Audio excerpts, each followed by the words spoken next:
মৰমৰ ছাত্ৰ-ছাত্ৰীসকল, আজি আমি ইলেক্ট্ৰকেমিষ্ট্ৰি চেপ্টাৰটোৰ ইলেক্ট্ৰলাইটিক কণ্ডাক্টৰ এই টপিকটোৰ বিষয়ে আলোচনা কৰিম।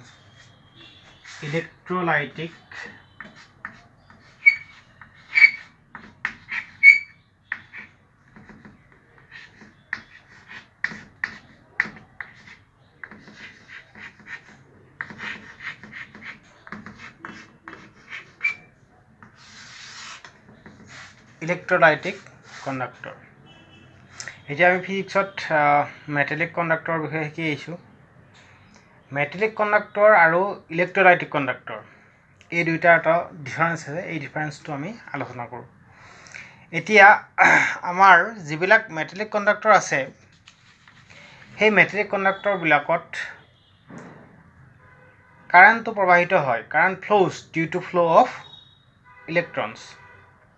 তাৰমানে ধৰা কপাৰ বা আইৰণ এনেকুৱা ধাতুৰ পৰিবাহীত যিবিলাক কাৰেণ্ট প্ৰবাহিত হয়, সেই কাৰেণ্টটো প্ৰবাহিত হয় due to flow' of electrons. তাৰপিছত ইলেক্ট্ৰলাইটিক কণ্ডাক্টৰত current flows due to flow' of আয়নছ। যেনে আমি ধৰা ইলেক্ট্ৰলাইট হিচাপে ছ'ডিয়াম ক্লৰাইড ল'লোঁ, তেতিয়াহ'লে ছ'ডিয়াম পজিটিভ, ক্লৰাইড নিগেটিভ। আৰু যদি চলিউশ্যনটো একুৱাছ হয়, তেতিয়া H+ OH- আদিৰ বাবে কাৰেণ্ট প্ৰবাহিত হয়। তাৰপিছত যিবিলাক মেটেলিক কণ্ডাক্টৰ আছে, এই মেটেলিক কণ্ডাক্টৰবিলাকত কোনো ধৰণৰ কেমিকেল ডিকম্প'জিশ্যন নহয়। No' chemical decomposition take place in metallic conductor. কিন্তু ইলেক্ট্ৰলাইটিক কণ্ডাক্টৰৰ ক্ষেত্ৰত কি হয়, বণ্ডটো ভাঙি যায়। যেনে ছ'ডিয়াম ক্লৰাইডৰ ছ'ডিয়াম প্লাছ ক্লৰাইড প্লাছ বা একুৱাছ চলিউশ্যনৰ ক্ষেত্ৰত H+ OH- আদিৰ ক্ষেত্ৰত সিহঁতৰ বণ্ডটো ভাঙি যায় বা কেমিকেল ডিকম্প'জিশ্যন হয়। মেটেলিক কণ্ডাক্টৰৰ ক্ষেত্ৰত আমাৰ ৰেজিষ্টেঞ্চ মানে obstruction of current, flowing current, যিটো বাধা, ৰেজিষ্টেঞ্চ যিটো বাধা পায়, সেই বাধাটো হয় due to collision of the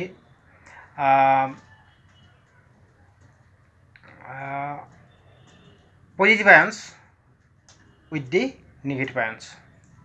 কলিশ্যনছ with kernel, আমি কাৰ্নেল বুলিও ক'ব পাৰোঁ। যে কাৰ্নেল বুলি ক'লে যিবিলাক positive ions after emitting electron, সেই পজিটিভ আয়নটোক আমি কাৰ্নেল বুলি কওঁ। আমি আগতে পাইছোঁ কোৰেন carnal.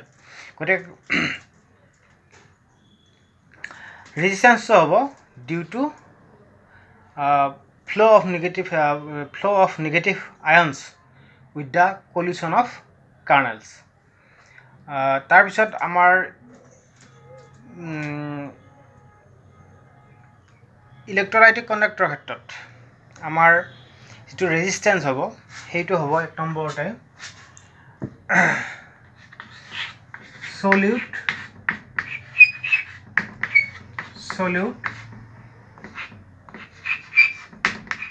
Interaction. Resistance solute interaction মানে ছ'ডিয়াম প্লাছ ক্লৰাইড মাইনাছ, এই দুটাৰ মাজত এটা আকৰ্ষণী বল থাকিব ছ'ডিয়াম পজিটিভ ক্লৰাইড নিগেটিভৰ মাজত। গতিকে ইহঁতে ফ্ল' কৰোঁতে বাধা পাব, সেইটো এটা হৈছে সলিউট ইণ্টাৰেকশ্যন। তাৰপিছত আহিল সলিউট সলভেণ্ট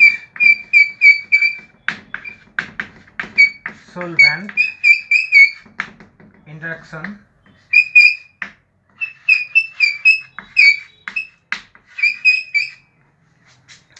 সলিউট সলভেণ্ট ইণ্টাৰেকশ্যন, এইটো ক্ষেত্ৰত আমাৰ হ'ব যদি সলভেণ্ট হিচাপে আমি পানী লওঁ, ৱাটাৰ, তেতিয়া আমাৰ ধৰা যিটো আয়ন থাকিব, সেই আয়নটোক আমাৰ পানীৰ অণুবিলাকে আগুৰি ধৰি থাকিব।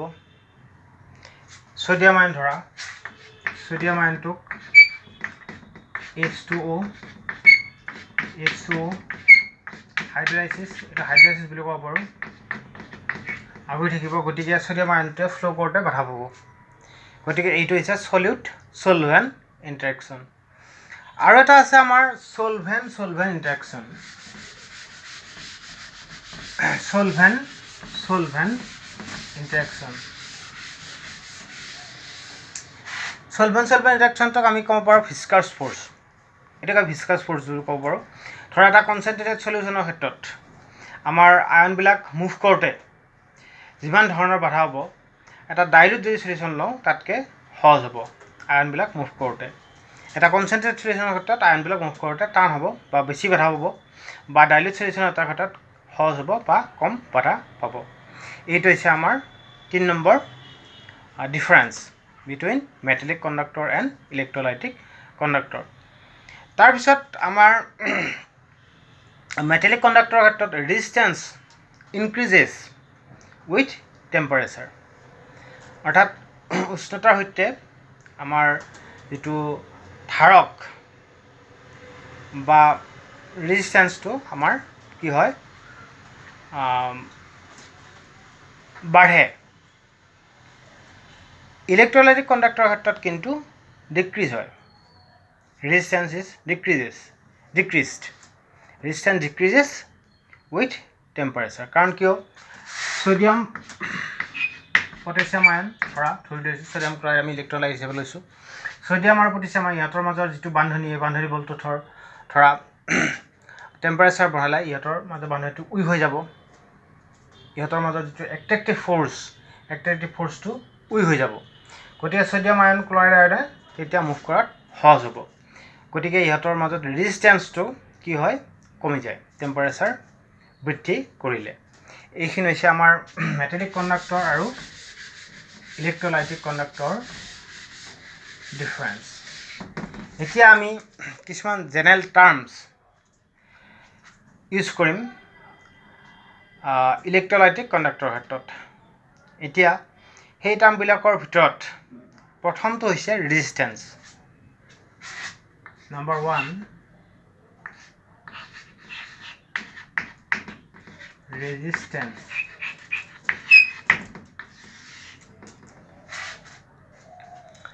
এতিয়া আমাৰ ৰেজিষ্টেঞ্চক আমাৰ আৰে সূচোৱা হয়,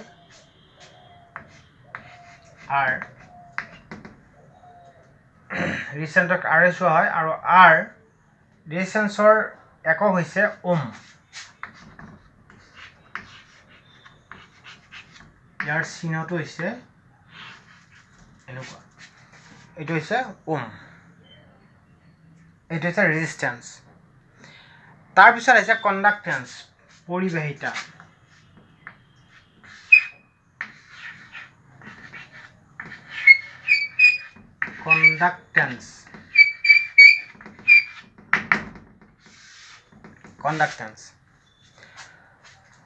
কণ্ডাক্টেঞ্চক আমাৰ সাধাৰণতে আমাৰ চি আখৰে সূচোৱা হয়। C is reciprocal of R. C is equal to 1/r। চিটো হৈছে আৰৰ বিপৰীত, হাৰকৰ বিপৰীত। C is equal to 1/r। কণ্ডাক্টেঞ্চৰ এতিয়া একক হ'ব 1/r মিনছ 1/ওম। চ' 1/ওমটো আমি ওম ইনভাৰ্চ বুলি লিখিব পাৰোঁ, ওম ইনভাৰ্চ, বা ইয়াক উল্টা এনেকৈ মো বুলি লিখা হয়, মো। বা আমাৰ কেতিয়াবা সাধাৰণতে আমাৰ একক এটা ব্যৱহাৰ কৰা হয়, সেইটো হৈছে চিমেন্স, যাক আমি এছ আখৰ SIMN, ইয়াক এছ আখৰে সূচোৱা হয়, চিমেন্স, মো বা চিমেন্স, ও ইনভাৰ্চ। এইটো হৈছে আমাৰ কণ্ডাক্টেঞ্চৰ ইউনিট। এতিয়া আমাৰ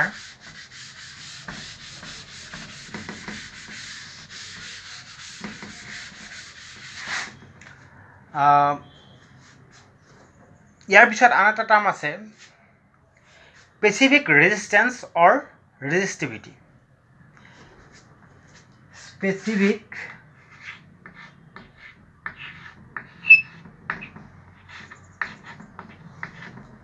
ৰেজিষ্টেঞ্চ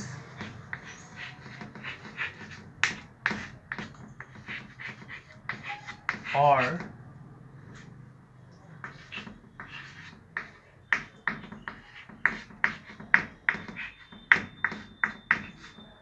resistivity। সাধাৰণতে আমাৰ ইয়াক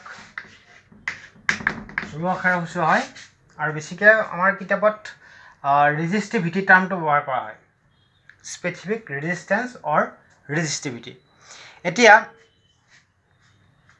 আমাৰ R ইকুৱেল টু আমি লিখিব পাৰোঁ ৰ A by L R is equal to rho A by rho L by A rho L by A R is equal to rho L by A ইয়াৰ পৰা আমি লিখিব পাৰোঁ rho equal to R A by L rho A by rho is equal to R A by L গতিকে ইউনিটটো হ'ব ইয়াৰ R একক হৈছে ওম A মানে হৈছে ক্ৰছ ছেকশ্যনেল এৰিয়া L মানে হৈছে ডিষ্টেঞ্চ বিটুইন ইলেক্ট্ৰডছ গতিকে A একক হ'ব মিটাৰ স্কুৱেৰ L হ'ব মিটাৰ গতিকে ওম ইনটু মিটাৰ সাধাৰণতে আমি ইয়াতে যিবিলাক চেল ইউজ কৰিম এই চেলবিলাক ইমান ডাঙৰটো নহ'ব গতিকে সৰু সৰু চেল ইউজ কৰিম গতিকে ইয়াত মাজত আমি চেণ্টিমিটাৰ এককটো ব্যৱহাৰ কৰিম গতিকে তাৰ ইলেক্ট্ৰডৰ যিটো ক্ৰছ ছেকশ্যনেল এৰিয়া সেইটো চেণ্টিমিটাৰ স্কুৱেৰ হ'ব আৰু সিহঁতৰ মাজত ডিষ্টেঞ্চটো চেণ্টিমিটাৰ হ'ব গতিকে এটাৰ একক হ'ব ওম চেণ্টিমিটাৰ ওম চেণ্টিমিটাৰ এতিয়া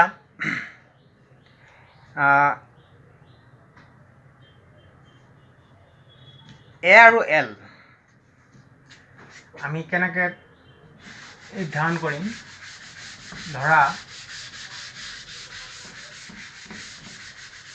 ইয়াতে আমি গ্যালভানিক সেল আলোচনা কৰিছোঁ ইলেক্ট্ৰলাইটিক সেল আলোচনা কৰিছোঁ এটা নতুন সেল আছে যিটো আমাক কয় কণ্ডাক্টিভিটি সেল যিটোৰ সহায়ত আমাৰ কি কৰা হয় কণ্ডাক্টেন্স ৰেজিষ্টেন্স আদি নিৰূপণ কৰা হয় কণ্ডাক্টিভিটি সেল এটা কণ্ডাক্টিভিটি সেল যেতিয়া ধৰা হ'ল আমাৰ এটা বিকাৰ ইয়াত আমি ইলেক্ট্ৰলাইট ল'লোঁ এইডুৱেল হৈছে আমাৰ ইলেক্ট্ৰড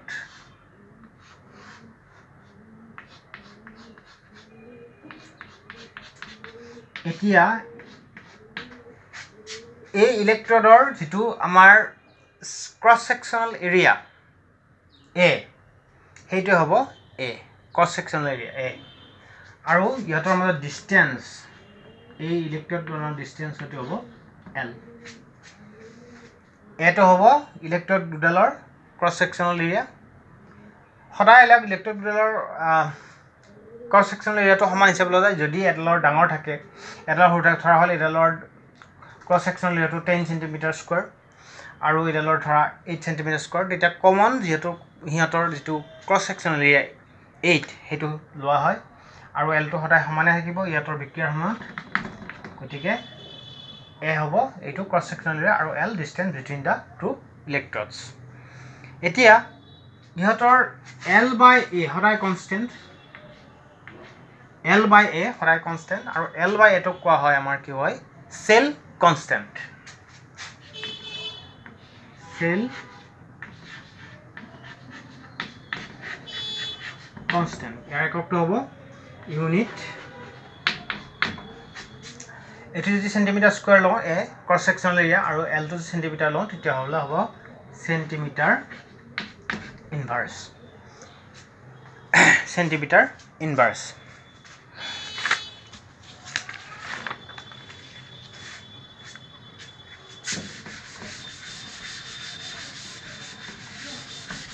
এতিয়া আমাৰ rho is equal to R A by L পালোঁ গতিকে যদি আমাৰ A is equal to 1 centimetre square হয় L যদি 1 চেণ্টিমিটাৰ হয় তেতিয়া rho is equal to R Resistivity of an electrolyte is the resistance of all the ions in 1 ml or 1 centimeter cube of the solution. যদি ইয়াৰ ভলিউমটো হয় তেতিয়া ভলিউমটো কিমান হ'ব volume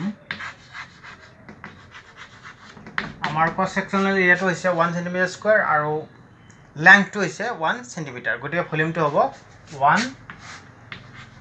cm cube or 1 ml গতিকে resistivity of an electrolyte is the resistance of all the electrolyte present in 1 ml or 1 centimeter cube of the solution. গতিকে আমাৰ কি হ'ব এখিনি হ'ব ৰেজিষ্টিভিটিৰ সূত্ৰ তাৰ পিছত আমাৰ আহিব স্পেসিফিক এটা টাৰ্ম নতুন টাৰ্ম এটা আমাৰ মেটালিক কণ্ডাক্টৰৰ ক্ষেত্ৰত আমি পোৱা নাই এইটো হৈছে specific conductance or conductivity.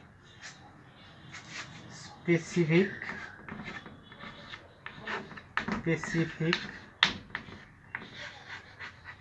conductance or conductivity kappa har buchha jay specific conductance or conductivity. Specific conductance or conductivity kappa is equal to reciprocal of specific resistance. So আমি রোর মানটো যদি বহাই দাও 1 by r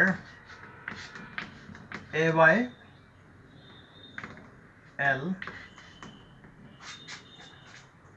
implies kappa is equal to 1 by r L by A 1 by R L by A গতিকে ইয়াৰ ইউনিটটো হ'ব সদায় আমি সেন্টিমিটাৰতে ধৰিম যেটো আমাৰ এটা সেলত কম ডিসটেন্স আৰু কম ক্ৰছ সেকচনাল এৰিয়া হ'ব গতিকে আমাৰ হ'ব এটা হ'ব আমাৰ ওম ইনভাৰ্স আৰু এটা হ'ব centimetre square centimeter inverse or mho centimeter inverse or Siemens ব্যবহাৰ কৰা হয় s centimeter inverse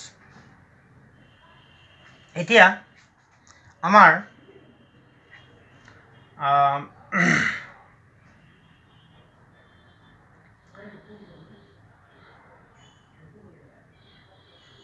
kappa is equal to আমি kappa is equal to কি পালো 1 by r into l by a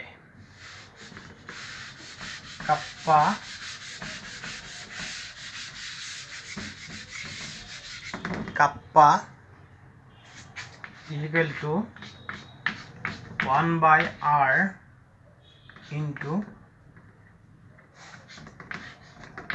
l by a অর্থাৎ 1 by r আমি কি বুলি লিখিব আৰু conductance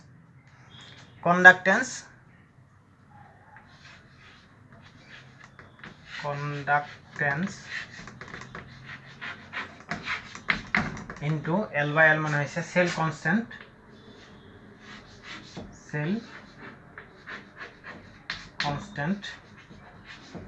গতিকে এই সূত্ৰটো আমাৰ নিউমেৰিকেল প্ৰব্লেম হতে দৰকাৰ হ'ব কাপ্পা উলিয়াব লাগে ধৰা বিশিষ্ট পৰিবাহিতা বা পৰিবহনতা আমি উলিয়াব লাগে তেতিয়া আমাক সেল কনস্ট্যান্ট হ'ব দিয়া থাকিব তাৰ পৰা আমাৰ কেতিয়াবা আমাৰ ৰেজিস্ট্যান্স দিয়া থাকিব পাৰে গতিকে 1 by r কৰিলে হ'ল কণ্ডাক্টেন্সটো পাই যাম conductance into cell constant is equal to specific conductance এইখিনি আজি আলোচনা কৰিলো ইয়াৰ পিছত আমি মোলাৰ পৰিবাহিতা এই টপিকটো আলোচনা কৰিম আজিলৈ ইমানতে এৰিছো ধন্যবাদ